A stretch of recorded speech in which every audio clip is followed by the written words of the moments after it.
12 তারিখে যে গণভোট হবে এটা হচ্ছে দেশ পরিবর্তনের একটা সুবর্ণ সুযোগ। কেমন করে দেশে আমরা পরিবর্তন আনবো?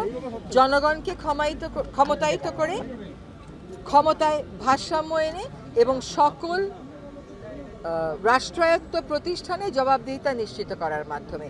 যদি আমরা এই গণভোটে হ্যাঁ ভোট প্রদান করি তাহলে দেশের নাগরিক হিসাবে আমাদের জন্য যে বাধাগুলো আছে, আমাদের অধিকার চর্চায় সেই বাধাগুলো দূর হবে এবং জুলাই অভ্যুত্থানের যে চেতনা ছিল, যে স্বপ্ন ছিল, পরিবর্তনের যে আকাঙ্ক্ষা ছিল, সেটার ভিত্তি আমরা স্থাপন করে দিয়ে যেতে পারবো। সুতরাং সকলের প্রতি আহ্বান থাকবে, গণভোটে অংশ নিন, দেশকে ইতিবাচকভাবে পরিবর্তনের যে সুযোগ পাওয়া গেছে সেই সুযোগের সদ্ব্যবহার করুন, সংস্কারের পক্ষে, পরিবর্তনের পক্ষে, জুলাই শহীদদের প্রতি সম্মান দেখিয়ে গণভোটে হ্যাঁতে সিল দিন।